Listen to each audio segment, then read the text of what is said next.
Olá, caríssimos, boa tarde, tudo bem? Hoje, num clima festivo, pela ocasião da Santa Páscoa, eu quero desejar a todos vocês que me assistem aqui uma feliz Páscoa. Que a ressurreição de Nosso Senhor esteja sempre nos nossos corações, com a esperança que possamos um dia ressuscitar com Ele. E também, claro, nesses dias fazemos lembrança e rezamos pela alma do Santo Padre Papa Francisco, que faleceu essa semana, e esperamos que ele possa partilhar da ressurreição de Cristo também. Hoje eu estou aqui num clima festivo com vocês e quero dar um certo guia de como ler Platão, de como entrar um pouco na leitura da República de Platão, que é essa obra tão importante, tão magnífica. Eu sempre falo muito dessa obra, eu já li várias vezes, acabei de dar um curso sobre ela em janeiro e vou começar hoje à noite também no curso de Humanidades, uma jornada aí de 8 semanas com essa grande obra. Então, meu desejo é estar aqui com vocês hoje e falar um pouco para aquele que nunca leu os clássicos, para aquele que nunca pensou sobre os temas e pensa que pode estar confuso e pensa que precisa de um certo guia para ler essa obra. Eu vou comentar um pouco sobre ela, especificamente sobre esse primeiro livro. A República é uma obra, é um livro, tá? E esse livro contém 10 livros dentro, certo? Então, quando a gente fala o primeiro livro da República, nessa obra República, são 10 livros. Eu vou falar um pouco sobre os temas, um pouco sobre a ordem desse primeiro livro, com o propósito, muito claro, de que você a leia, porque é uma obra realmente muito importante, uma obra realmente fenomenal, uma obra realmente muito profunda. É o tipo de obra que você vai ler hoje na sua vida e ela vai ter um significado muito profundo, e daqui a anos você vai voltar para ela e ela vai ter mais e mais significado. Eu li essa obra em 2018, ou 2019, perdão, no começo de 2019, e agora em 2025 voltei ela em janeiro. Já tinha lido e dado aula sobre partes delas nos retiros intelectuais nos últimos anos, mas cada vez que eu a leio, mais e mais camadas vão se abrindo de entendimento dessa obra. Então, claro, eu não julgo que eu entendo o todo dessa obra, certamente há pessoas que a entendem muito mais do que eu, e, e me vejo como um aprendiz e realmente um iniciante nessa grande obra, mas quero compartilhar com vocês para que vocês percam o medo de ler Platão, percam o medo de ler a República, porque é realmente uma obra magnífica. Então vamos começar com a primeira pergunta, sobre o que é a República. Sem muitos comentários, vamos deixar com que Platão vá nos guiando nessa resposta, nessa pergunta. Nós podemos ver como começa essa obra. A República de Platão vai começar com a primeira palavra da República, é muito importante. A primeira palavra da República, por mais que eu não saiba grego, ela é uma palavra que eu acabo olhando essa versão bilíngue que ajuda com algumas palavras e termos. Ela é kateben, kateben, tá? Que em português, muito bem traduzido, está para essa edição, é a primeira palavra, também é traduzida como a primeira palavra, que é desci. Em português ele diz assim, ó, desci ontem ao Pireu juntamente com Glauco, filho de Aristão, para fazer minhas orações à deusa e também porque desejava ver como haviam organizado o festival, pela primeira vez era celebrado. Quando nós estamos lendo uma grande obra, nós precisamos nos atentar sempre no começo, porque o começo de uma grande obra ele foi muito bem pensado.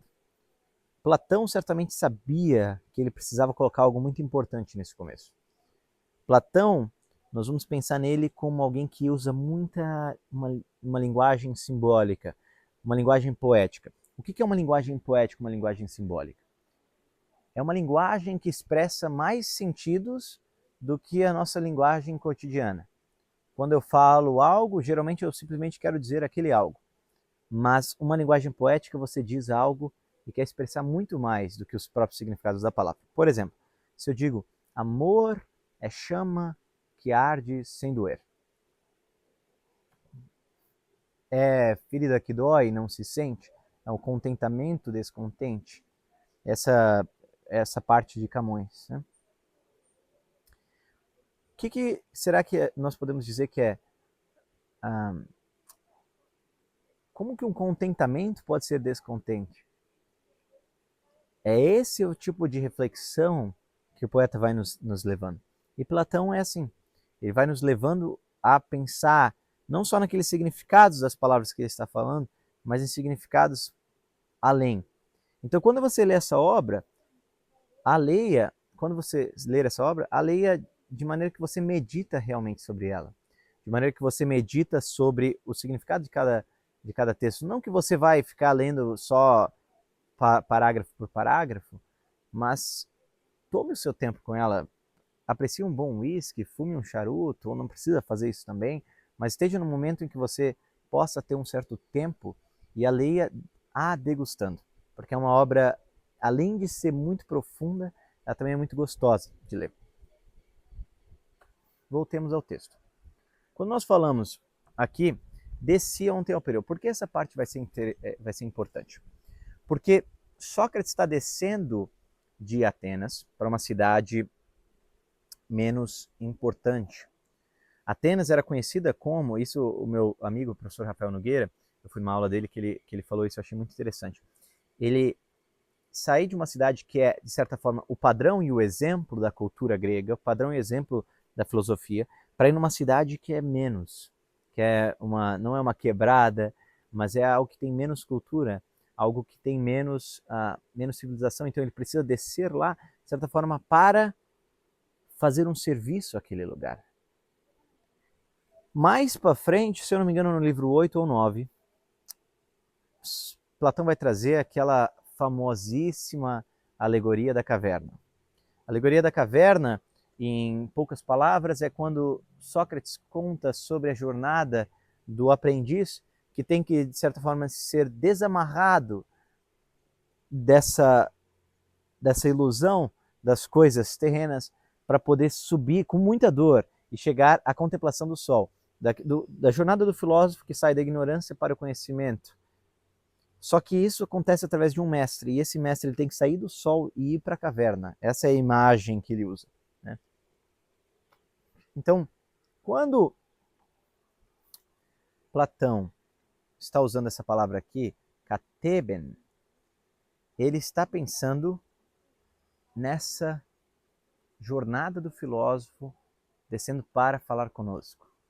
Desceu ao Pireu, ele desce até o nosso nível para falar conosco. Então, quando nós estamos lendo essa obra aqui, nós temos que pensar, Sócrates vai nos levar cada parte desse livro e ele vai subindo o nível de abstração, quão abstrato é essa obra.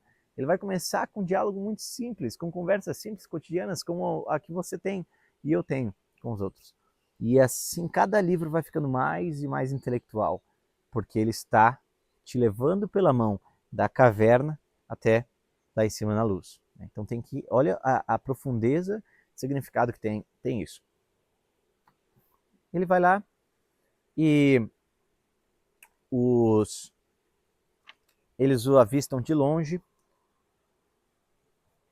Polemarco, filho de Céfalo, ao perceber de longe que voltávamos para casa, mandou a correr um de seu escravozinho com recado para que o esperássemos.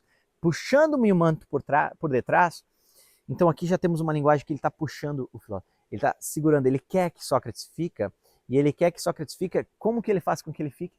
Pela força. Então vai percebendo que ao longo desse vídeo eu vou te passando elementos e chaves para você entender esse texto, elementos chaves que você deveria prestar atenção. Nós não conseguimos prestar atenção em cada palavra, mas tem umas palavras importantes. O que acontece nessa primeira página? Logo falou Polemarco. Ao que parece, Sócrates vai já de volta para a cidade. Não foi errada a conjectura, ou seja, sim, eu já estou voltando. Então, se não fores... Aí ele disse assim, mas não estás vendo quantos somos? Por que não? Então, se não fores mais forte que todos nós, resigna-te a ficar. Então, ou seja, eles já de primeira mostram que o princípio sobre os quais eles estão operando é o seguinte: quem manda é o mais forte. Percebe que isso é muito importante, porque depois eu vou trazer que esse é o ponto que o sofista Trasímaco vai trazer mais explicitamente. Eles estão operando sob esse princípio, sem saber. Talvez. E aí Sócrates fala, mas ainda remanesce outra alternativa, convencer-vos de que precisais deixar-nos partir. Sócrates diz assim, ó, vocês podem ser mais fortes que eu, porque vocês estão em vários, mas eu posso convencê-los por argumento. E olha só o que eles falam. E de que modo conseguirás convencer quem não quer ouvir? Fora impossível, observou Glauco, que estava com Sócrates. Podeis ficar certos, então, de que não vos ouvimos. E aqui, então, vai essa grande chave já na primeira página da leitura. Platão está nos dizendo o seguinte: existem dois tipos de pessoas. As pessoas que escutam o argumento, as pessoas que escutam a razão, e as pessoas que não a escutam. As pessoas que vivem de acordo com a força. Elas vivem de acordo com aquilo que é prático, elas vivem de acordo com aquilo que os parece mais vantajoso. Isso também é essencial para essa obra. Porque nós vamos depois ver sobre o que é essa obra. Mas por enquanto é só isso que nós temos nessa primeira página. Que já nos revela muito, só que só vai ficar claro o que ela nos revela mais para frente. E agora eu vou começar a resumir um pouco mais. Então eles o forçam a ficar, e ele vai para a casa do Polemarco, que tem um pai chamado Céfalo. Céfalo é um homem idoso. E aqui também tem uma riqueza de simbolismo. O homem idoso representa a tradição, o homem idoso representa o pensamento da época, o homem idoso representa os costumes. Então é muito importante que nós temos esse contato de Sócrates com o grego, que representa tudo isso, todos esses valores. E aí, Sócrates chega e Céfalo diz: olha, Sócrates, que bom que você veio. Faz tempo que você não vem, você deveria vir com mais frequência. E aí ele dá uma razão por que ele fala isso. Porque quanto mais o tempo passa, e eu vou ler aqui para vocês terem a riqueza das palavras de Platão e não a minha. É bom saberes que quanto mais me abandonam os prazeres do corpo, tanto mais sinto crescer a necessidade de conversar e a alegria que esses colóquios proporcionam. Então, olha só, o que ele fala? Ele já traz, de certa forma, o estado de espírito dele. Ele quer ter colóquios, ele quer conversar. Os outros também o queriam, porque eles queriam escutar Sócrates. E aqui Céfalo diz, olha, eu tenho necessidade de diálogos, eu preciso conversar, mas também me comprazo, eu gosto desses diálogos. E aí Sócrates diz, eu também me comprazo bastante, Céfalo, em conversar com pessoas de idade avançada. Então você gosta de conversar comigo, eu gosto de conversar contigo. E Sócrates daí, com a sua maestria de diálogo, ele fala assim: agora que já atingiste a idade que os poetas denominam soleira da velhice, é a fase mais difícil da vida ou como a consideras? Ou seja, Sócrates ele não está interessado em conversar sobre e aí, como é que estão as coisas? Me diga aí, tudo certo? Ele já leva uma pergunta universal. A velhice é boa ou é ruim? Isso é maravilhoso, porque Sócrates nos mostra aqui o poder da pergunta, o poder do diálogo, que pode nos levar a ter essas conversas mais gostosas, porque ele não quer falar só de coisas práticas, ele quer falar de coisas universais. Já fica claro aqui então que Platão está interessado nesse livro, falar sobre coisas universais, ideias. Aquelas que são relevantes para eles e também para nós, 3.000 anos depois. E aí Céfalo diz, tem sido muito bom, estar velhos. Na verdade, as pessoas reclamam da velhice toda hora, mas eu não reclamo porque eu sinto que eu tenho paz e liberdade. Para quem sempre viveu com ordem e simplicidade, a velhice é um fardo suportável. De outro modo, tanto a velhice como a mocidade são penosas para qualquer pessoa. E aí ele chega ao ponto de Sócrates vai perguntando, mas será que não é porque você é rico que você fala isso? Céfalo fala, bom, certamente a riqueza ajuda, mas para quem não é bom, para quem é intemperante, nem a riqueza não vai ajudar, porque a velhice vai ser um fardo insuportável. E quanto que a gente vê isso, né? E vem uma coisa maravilhosa para os nossos tempos atuais, olha só o que ele fala. Agora eu te faço uma pergunta, a maior parte do que possuis foi herdada ou adquirida? Porque Céfalo era um homem rico. Aí ele fala, olha, na verdade o meu pai herdou muito, ele me deixou um pouco menos e eu fiz mais do que meu pai tinha, então estou um meio termo entre meu pai e meu avô. Então, assim, por isso mesmo te fiz essa pergunta. Por me dares a impressão de não seres apegado ao dinheiro. o que de regra acontece com os que não o ganharam por esforço próprio. Os que souberam adquiri-lo, pelo contrário, são-lhe duplamente afeiçoados. Do mesmo modo que os poetas amam suas criações e os pais, os próprios filhos, agarram-se seus haveres como obra sua, os que souberam acumulá-los. Mas ele fala muito interessante. A companhia dessa gente chega a ser molesta, pois só falam em dinheiro. E aí, Sócrates joga mais uma pergunta importante, que é a seguinte: no teu modo de pensar, qual foi a maior vantagem que te proporcionou a tua fortuna? Aqui é importante, por quê? Porque Céfalo vai dizer que a fortuna dele o ajudou a viver uma vida boa. Porque ele pôde viver uma vida em que a consciência dele não o acusaria de nada de errado. E aí ele meio que diz o seguinte: a riqueza é de grande vantagem, porém não para todos, apenas para as pessoas equilibradas. Mas ele vai dizer que a riqueza é de grande vantagem porque ela faz com que você possa viver uma vida justa. Perceba, essa é a palavra, justiça. E aí ele vai dizer, porque parece que você pode viver sem receio de haver mentido, você não precisa mentir, se você tem dinheiro, e de não ter ficado devendo sacrifício a nenhum dos deuses, você não precisa dever sacrifício aos deuses, você pode pagar sacrifício se você tem dinheiro para isso, e nem dinheiro a ninguém. Então ele meio que define aqui a justiça. E aí Sócrates pega novamente isso. Ele não está pensando em fazer uma conversa filosófica. Ele só quer bater papo com Sócrates. Né? E Sócrates fala assim: falaste admiravelmente, Céfalo. Porém, com relação a essa mesma justiça, bastará defini-la como o fizeste e dizer que consiste apenas em falar a verdade e restituir o que recebemos de outrem? Ou é fato que, em qualquer caso, podemos proceder com justiça ou injustamente, conforme as circunstâncias? E agora, então, começa a pergunta central desse texto. Então, isso é muito importante. Se vocês querem entender a República de Platão, querem adentrar ela, adentrem ela sem medo, deixe que o livro vá te movendo.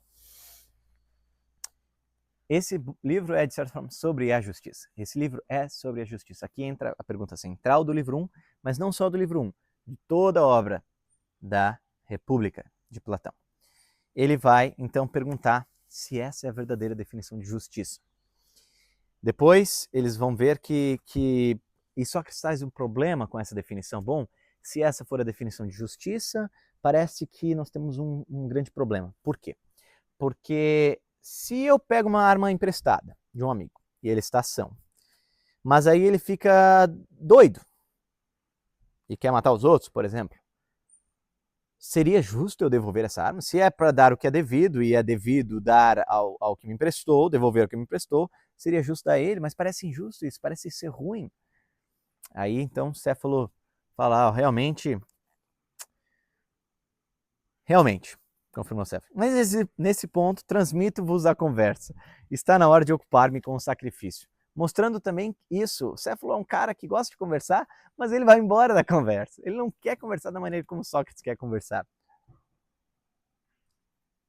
Isso é especulação minha, mas ao meu ver, Céfalo está interessado em conversar, mas não tanto em filosofar.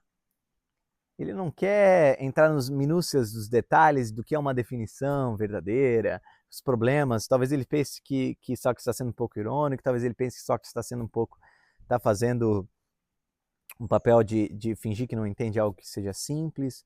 No fim das contas, ele está representando aqui a tradição, né? Aquilo que é mais simples. Mas e os filhos, então, se tornam herdeiros dessa conversa de Céfalo. Ele fala, você é também herdeiro da conversa.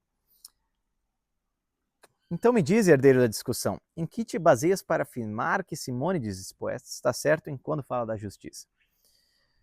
E aí dá, então, essa definição, dar a cada um o que lhe é devido, essa próxima definição, né? Então a primeira era falar a verdade e restituir o que recebemos de outrem. Agora é dar a cada um o que lhe é devido. Depois, então Sócrates no resto do livro vai ficar entrando em mais e mais definições, vendo se eles conseguem definir. Mas uma coisa que é importante dessa definição, essa também é a definição que São Tomás de Aquino vai dar sobre a justiça. Dar a cada um o que lhe é devido. Mas Sócrates não está somente fazendo aqui um papel de advogado do diabo e recusando e refutando qualquer coisa. Ele fala o seguinte, eu acho que essa parte aqui é muito importante. Realmente, não é fácil deixar de dar crédito a Simônides. é varão sábio e divino. Mas sem dúvida, Polemarco, entendes o que ele quer dizer? Quanto a mim, não o compreendo. É mais do que certo não querer com isso significar o que dissemos agora mesmo. Devolver o que nos foi dado para guardar, se ao pedi-lo o dono se encontra perturbado das ideias. O que ele está falando aqui? Sócrates está dizendo que não é só ter a definição correta, é entender essa definição correta. Você pode ter, às vezes, a verdade no sentido que você conhece as conclusões, mas sem saber o porquê daquelas coisas. E, portanto, não é suficiente isso para o filósofo. O filósofo busca as causas. O filósofo busca realmente entender. Então, esse é o ponto que Sócrates quer trazer aqui. Talvez essa definição esteja certa, mas eu não a entendo. Não a entendo por quê? Porque não é só restituir o que eu estou devendo. Mas, no fim das contas, Sócrates, sendo essa figura da filosofia, essa figura do filósofo, ele não quer só ele entender, ele quer que os outros entendam também que eles não entendem.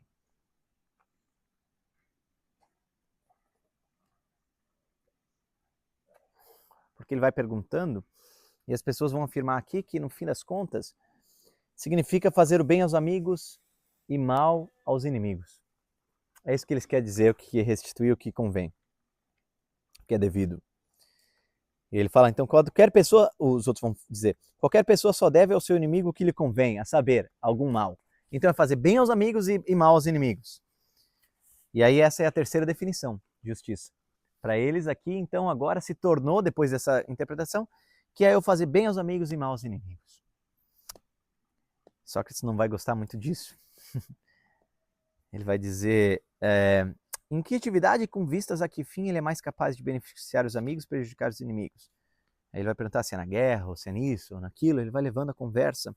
Mas, no fim das contas, para Sócrates, a justiça ela não pode ser algo que vai fazer mal.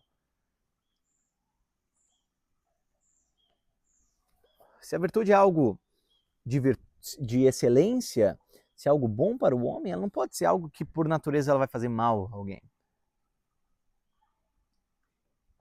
Talvez caiba a ela punir, mas nunca de maneira que vá prejudicar, fazer mal, porque não pode o bem fazer mal. E aí vai chegar o ponto que Sócrates vai levando essa conversa e mostrar que ele vai levando a essa conversa nessa maneira dialética de argumentar, levando as pessoas a pensar que se elas pensam isso, elas também precisam pensar isso. Se elas pensam isso, elas precisam pensar aquilo. Ao ponto de chegar a argumentos, a conclusões absurdas. Como, por exemplo, então, quando estiver inútil o dinheiro, ser-lhe-á de utilidade a justiça? É possível. Ou seja, a justiça só vale quando o dinheiro é para guardar dinheiro, vamos dizer. Então, quando o dinheiro for útil para alguma coisa, não vale a pena, não existe a justiça, não vai caber aqui. Mas esse é um argumento absurdo. E também ele diz assim, nesse caso, amigo, não é lá muito importante a justiça, se só for útil para as coisas inúteis. Ele vai dizer em 333e. Eu não estou dando muitas referências, mas estou passando aqui o livro 1. Né? Então, olha só a conclusão que chegaram. Então, a justiça não é muito importante, ela só serve para coisas inúteis. Sócrates sabe que essa não é a conclusão, mas ele vai levando a pessoa a essa conclusão através de outras conclusões. Através de outras conclusões, ela vai levando ele a pensar sobre isso. Porque vai mostrar, se você segura isso no seu pensamento, você também tem que pensar isso. Se você pensa isso, você também tem que pensar isso. E, portanto, você vai chegar a um ponto de que você tem que dizer, esse é o caso. Esse é o caso. Mas você chega numa conclusão ridícula. Opa, então vamos voltar atrás e tentar entender onde é que nós erramos. E é isso que o filósofo tem que estar constantemente fazendo quando ele está nesse processo dialético de tentar buscar a verdade segundo esse modo. E aí, Platão vai nos trazer através de Sócrates, 334c, a um dos temas principais da República. Aqui, ele só traz isso aqui, nem dá muita ênfase. Ele fala assim, vamos voltar então. Você está falando que é fazer bem aos amigos e mal aos inimigos. Por amigos, entendes os que parecem ser bem intencionados com relação a outras pessoas, ou os que o são de fato. E aqui nós temos duas palavras. Parecem e são. Parecer e ser. Parecer e ser. Para o resto todo dessa obra da República, Platão vai focar nisso. Quantas vezes ele vai nos mostrar que às vezes as coisas parecem ser o que não são, mas que nós precisamos buscar a essência das coisas, aquilo que elas realmente são.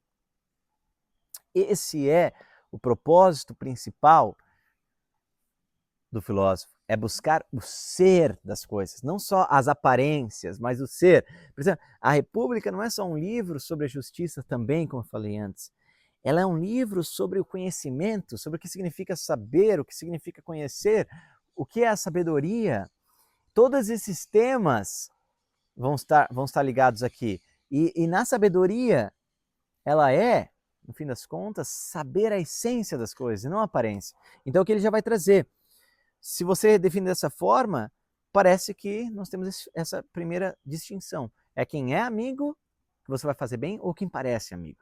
E aí ele vai levar a óbvia contradição. Se é o quem parece amigo, eu posso fazer mal a quem realmente é amigo, a quem realmente é bom. E aí eles vão levando a conversa, e vocês vão depois ler, até que chega aqui um personagem muito importante desse livro 1, que é o Trasímaco. Trasímaco é esse sofista. Trasímaco é esse homem que ganha dinheiro para fazer grandes discursos, e ele vem e briga já com Sócrates. Né? Porque Sócrates, você nunca fala nada, só fica fazendo perguntas. Quero que você fale alguma coisa. Fui acender o charuto, aí voltei. Pensei que tinha gravado o resto do vídeo e não gravei. Na verdade, os últimos 30 minutos foram perdidos. Então vou tentar voltar ao que eu estava falando antes, nos 30 minutos. O charuto vai acabar antes, então o vídeo vai ser mais curto agora. Vamos lá.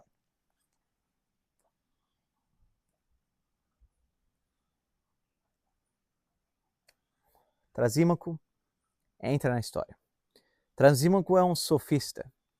Trasímaco é alguém que vai nos trazer essa visão de que o conhecimento ele não é tão difícil assim de se adquirir. Você paga alguém, um sofista, e ele vai te ensinar e pronto, você já está pronto para a vida política. Já está pronto para fazer as coisas práticas do dia a dia. Esse é o sofista. Mas o filósofo não. O filósofo ele quer buscar verdadeiramente a essência das coisas. O filósofo quer buscar verdadeiramente aquilo que é o ser, a essência. Ele fala, Sócrates, para com essa besteira e nos diga o que é a justiça. Sócrates fala, eu realmente não sei, eu quero aprender por diálogo, eu quero aprender pela dialética, eu quero aprender com os outros, eu quero escutar os outros. E Trasímaco diz, não. Você sabe e você fica com essa ironia. Não, Trasímaco, então você me diga, o que é a justiça, se você acha que é tão fácil essa pergunta. Né? E Trasímaco fala, bom, eu só vou falar se você me pagar. Não é assim tão fácil conseguir o meu conhecimento. Então, olha como é interessante, né? És engraçadinho, terás de pagar para aprender. Então é justamente a visão que Sócrates veio para destruir. A filosofia aqui é a verdade, e a verdade é um bem comum, e a verdade tem que ser compartilhada para todos. Mas para os sofistas, não. É o que você tem que pagar, então, para aprender. E aí os discípulos de Sócrates, ali tinham dinheiro, Glauco, todo mundo falava assim, não, então não é por isso que você não vai nos ensinar. Pode falar, nós vamos pagar pelo Sócrates. Fala, então, Sócrates, ó, presta atenção, então, que eu vou te ensinar de uma maneira muito fácil o que é a justiça. Então, ouve. O que afirmo é que o justo não é mais nem menos do que a vantagem do mais forte. Isso é engraçado, né? Porque olha só como ele continua. Mas que é isso? Onde ficaram os aplausos? Demoras em elogiar-me? Preciso primeiro, respondi Sócrates, compreender o sentido de tuas palavras. Por enquanto ainda não sei do que se trata. E aí então, a vantagem do mais forte. Parece uma afirmação ridícula, talvez o seja, mas às vezes é como nós pensamos que a justiça, que a boa vida, que a virtude é você ter o poder de fazer aquilo que você quer, quando você quer e ninguém dizer nada sobre isso. Sócrates vai querer mostrar que isso vai levar em absurdidades também. A vantagem do mais forte Então o mais forte sempre sabe aquilo que é bom para ele. Né? E ele vai levar a discussão, vai carregar a discussão até chegar a uma pergunta muito específica. O que é melhor? Fazer aquilo que é justo ou aquilo que é injusto? Fazer aquilo que é bom ou fazer aquilo que é ruim? Essa é uma das perguntas mais importantes que nós temos que fazer na nossa vida, porque muitas vezes nós acreditamos que a igreja, por exemplo, nos dá várias leis e vários comandos e nos aprisiona, ou nós pensamos que se eu pudesse buscar os meus prazerzinhos, eu seria muito mais feliz. Aqui Sócrates está buscando exatamente essa pergunta, né, dar a resposta para essa pergunta. Será que é melhor ser bom ou é melhor ser ruim? É uma pergunta que você também deveria se fazer e eu também deveria me fazer cotidianamente. Sócrates vai